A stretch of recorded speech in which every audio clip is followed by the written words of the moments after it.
La réunion kely voasambotra ny mpandray sy ny mpividy entana alatra ny 2 novambra 2024 nisy nametraka fitarainana teny amin'ny bureau police pirenena Ampefiloha nilaza fa tazanteny la réunion kely nandritra ny fandalovany avokoa ny entana very tao an-tranony izay vaky ny 20 novambra 2024 teny Ambovmerary. Nisambotra ity lehilahy 4 taona ity mpividy sy mpandray ireo entana halatra ny polisy taorian'izay nentina avy hatrany teny amin'ny bureau police Ampefiloha izy nanaovana ny fanadihadina. Nazava sy ankahitsina mona hafatra izay nambarany solombavambahoaka haja ilay solombavambahoaka voafity tao Mananjary. 5 taona isan-taona raha kely indrindra ny volamena mivoaka ao Mananjary. Gaga ahoy ny solombavambahoaka any Mananjary raha tsy mahita makasika volamena ao anatiny ity LFI ity nefa dia tena mamoaka volamena betsaka ny distrika misy anay. Raha kely indrindra dia 5 taona isan-taona no mivoaka ao amin'ny distrika ity nefa tsy misy vola miverina ho an'ny commune mba hoentina hanatsarana ireo fotodrafitrasa ao antoerana aiza ny vola azo amin'ny ireny volamena ireny hoy ny solombavambahoaka haja raha nanamafy tao anatin'ny fandraisam-pitenena ny mialohana handinihana sy handanina ny LFI. Niteraka fanakianana mavaivay ho an'ny ireo influenceur vitsivitsy mo ny fangatambavaka izay nataon'ny filoham-panjakana Colonel Mikael ny amin'ny fanavotana ny firenena ny amin'ny fiadivana amin'ny kolikoly. Tonga hatraminy hoe tsy mendrika any Colonel Randrianirina ny mitondra firenena satria tsy manana trakefa amin'izany izy ary tsy manana ihany koa fahaiza manao amin'izany fa nasisiky ny vintana fotsiny izy ka tonga teo izao izy mangataka vavaka izao mba hiadina amin'ny kolikoly ary mba hanavotana ny firenena. Ndeha mo arantsika kely ny horonan-tsara izay misy filoham-panjakana Colonel Randrianirina izay mangataka vavaka ny amin'ny fanavotana ny firenena, mangataka vavaka ihany koa hiadina amin'ny kolikoly satria dia tena efa lalimpaka izany. Rehefa vita mo ny fanarantsika izay video izay dia hanaraka ny video hafa izay manakihana mafy ny filoham-panjakana ankehitriny isika. Fa mangataka vavaka manokana aminareo mpiandry aho ho an'ny firenena, vavao an'ny firenena. Tena lalipaka le fahalovana. Raha volana mahery kely azay miasa teo aho, lalipaka dia lalipaka ny fahalovana. Fa na hijoro amin'ny fahamarinana manao ahoana ianao aho.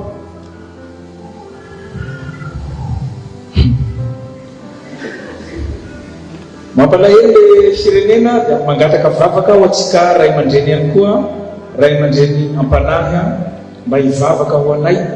Betsaka ny fanakianana, betsaka ny tohina tsy azo hodiny sy hita izany amin'ny fanindrahindrany Colonel ilay filoham-panjakana, ny finoany sy ny fanindrahindrany ihany koa ny anaran'i Jesosy. Tohina ireo olona ireo tsy nohony ilay finoany manokana fa nohony amin'ny maha filoham-panjakana azy ary misy lalana mifehy ihany koa ity tany sy ny fanjakana ity. Ny sasany izay maneho hevitra moa dia tonga hatramin'ny hoe tadidio ry Colonel filohan'ny malagasy rehetra ianao fa tsy hoe akory filohan'ny kristianina. Tadidio ihany koa fa tsy Jesosy no nametraka anao teo fa ny finiavana sy ny vahoaka malagasy izay nitolona ka mangetaheta fivoarana, mangetaheta ihany koa fiainana tsaratsara kokoa. Ndeha mo arantsika ny fanakianana mavaivay izay miantefa amin'ny filoham-panjakana Colonel Mikael izay nataony ity namana ampisintina lakilosy ity.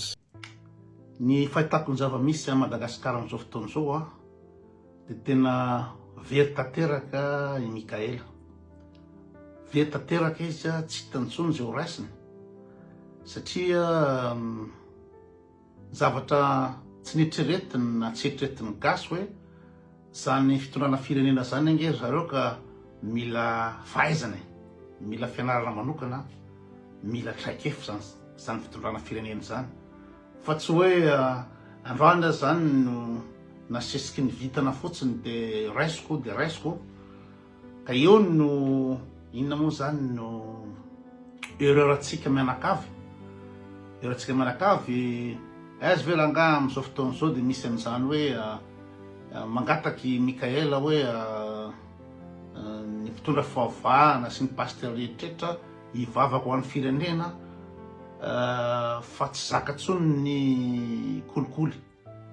Lalipaka loatra le kolikoly ka mangataka ny mpitondra fiangonana sy rehetrarehetra hivavaka ho an'ny firenena. Aminareo ngamba zany mety normal, aminareo mpivavaka zany dia normal fa débile be zany, débile be zany. Dia avy eo anao inona moa izy teo fitsapahakevy vahoaka moa sa fikaona andao pirenena dia mihinany FFKM pirenena de hoe io aloha ny misy de raha ohatra ka tianampy lareo de afaka manampy anazy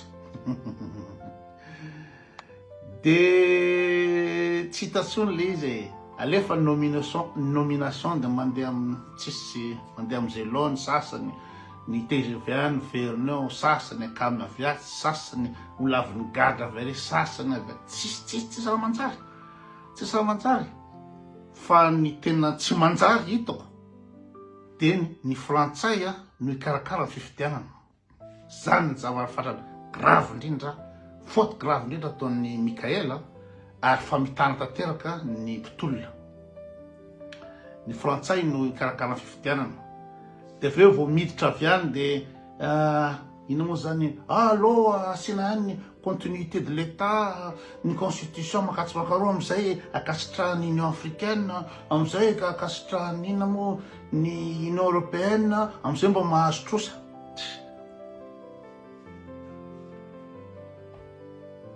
ino moa ny tsikira avy any amin'ny koty lehilahy Mahitsoambo izay tsikira miantefa amin'ny filohampanjakana ankehitriny Colonel Mikaely. Ikoty moa dia raha tsy ahivina ny lasa anisan'ny tena niady mafiny amin'ny analana ny filoha teo aloha Andry Nirina Rajoelina ary anisan'ny tena nirara mafiny hahafaka an'izany fitondrany Rajoelina izany. Rehefa nitondra i Colonel Mikaely teo amin'ny fanendrenany Premier Ministre dia efa tsy nombokevitra amin'ny fitondrana ankehitriny ihany koa ikoty lehilahy Mahitsoambo ka nanomboka tamin'ny fanendrenany Premier Ministre dia efa nitsikira sahady any Colonel Mikaely ny tenany. Ny manaraka izay ho resadresantsika moa dia hiresaka ny mikasika General Lilson René de Roland izy ty moa dia famangina ara-pomba fanajana izay nataony solontenany ambassadeur italiana. Ny alatsinainy 4 Novambra 2024 lasa teo dia nandray ny solontenany masovo italiana eto Madagasikara ny consul honoraire Dr Michel Franchi, ny ministry ny fanajarenany tany sy ny raharahantany andriamatoa General de Division Lilson René de Roland niaraka tamin'ny talika bonitrany. Ity fionana ity moa dia fionana izay niresahana mikasika ny fanamafisana ny finiavan'ny firenena roa tonta hanoho ny fiarah-miasa stratégique eo amin'izy ireo. Zay ihany koa no namarana ny videontsika ry toboky vavy sy toboky lahy koa dia mankasitraka anareo na vitanay hatramin'ny farany ary mbola manentana anareo foana ny mbola hanaraka ny video manaraka izay alatsaka iato misesisesy. Zay fa tsy halavena ny resaka hametra beloma izahay veloma vetivety amin'ny manaraka indray no manao ny misimisy veloma ary toboky lahy veloma toboky vavy.